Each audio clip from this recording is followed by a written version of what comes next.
जय सिया राम, जय हनुमान। आज हम इस वीडियो में आप लोगों को हनुमान जी महाराज को बुलाने की एक गुप्त विधि बताएंगे। हनुमान जी महाराज को बुलाने की विधि तो है ही ये, बाकी आप जिस भी देवता को इस विधि के माध्यम से बुलाना चाहें, वह देवता या तो हाजिरी लेता है शरीर पे, या फिर वो अपनी उपस्थिति का एहसास कराता है, या फिर वो अपने साधक को दर्शन देता है। चाहे वो स्वप्न के माध्यम से हो, चाहे वो ध्यान के माध्यम से हो, चाहे वो साक्षात हो, कैसे भी हो। ये विधि बहुत सरल है और कोई भी इस विधि को कर सकता है। और ये विधि जो है वो सुंदर कांड से शुरू होती है, यानी कि सुंदर कांड का जो पाठ करते हैं वो इस विधि को आराम से कर सकते हैं। और बड़ी से बड़ी शक्ति की हाजिरी आप इस विधि से लगवा सकते हैं।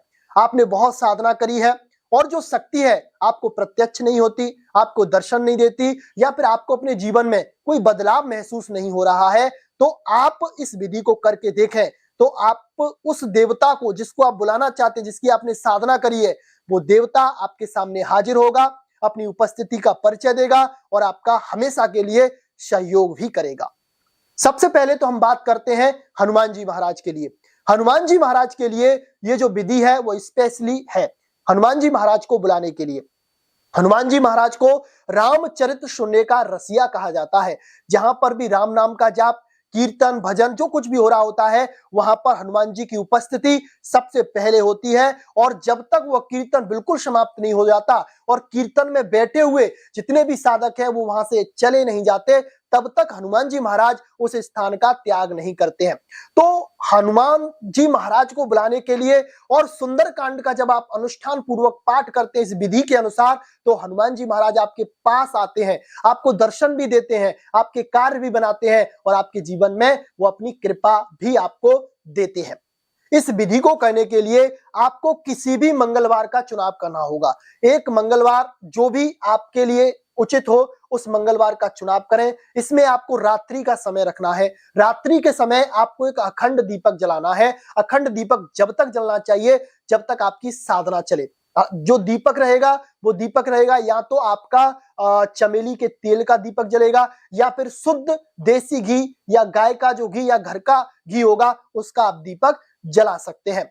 और आपका मुख जो है वह आपका मुख उत्तर दिशा की तरफ रहेगा। उत्तर दिशा की तरफ मुख करके आप साधना करेंगे। एक चौकी पर आपको हनुमान जी महाराज की प्रतिमा स्थापित करनी है और वहीं पर आपको अपने गुरु का स्थान देना है। गुरुदेव का पूजन करके हनुमान जी महाराज को भोग में आप बूंदी के लड्डू भोग करेंगे और एक मीठा पान जरूर हनुमान जी महाराज को लगाएंगे। ये करने के बाद आपको एक संकल्प करना है कि श्री हनुमान जी महाराज, मैं आपको बुलाना चाहता हूं, आप आइए और चौकी पर आसन लीजिए। मैं सुंदर कांड का पाठ करने जा रहा हूं। सुंदर कांड के पाठ के आप सुनिए और मुझ पर कृपा करिए और मुझे दर्शन दीजिए। या फिर आप जिस भी शक्ति को बुलाना चाहते हैं उस शक्ति का संकल्प में नाम ले दीजिए। हनुमान जी महाराज से प्रार्थना कर दीजिए कि हनुमान जी महाराज, ये शक्ति यहाँ पे उपस्थित हो, मुझे दर्शन दे, या फिर मेरे शरीर में सवारी लो, या फिर मुझ पर वह कृपा करे। किसी भी तरह से आप बोल दीजिए। इतना बोलने के बाद आपको पहले 3 माला राम नाम की जाप करनी है और अंतर मन में यह ध्यान करना है कि हनुमान जी महाराज आकर आपकी चौकी पर विराजमान हो चुके हैं और आप उनको सुंदरकांड का पाठ सुना रहे हैं। या फिर जिस भी शक्ति को आप बुला रहे हैं तो उससे पहले हनुमान जी महाराज का ध्यान करें। हनुमान जी महाराज आपके आसन पर आ चुके हैं, आपकी चौकी पर आ चुके हैं और हनुमान जी महाराज उस शक्ति को मनाकर किसी भी तरह से आपके पास लेके आ रहे हैं। ये भावना कर आप सुंदरकांड का पाठ शुरू कर दीजिए। सुंदरकांड का पाठ आपको एक आसन में बैठ के करना है। इस चीज का आपको विशेष ध्यान देना है।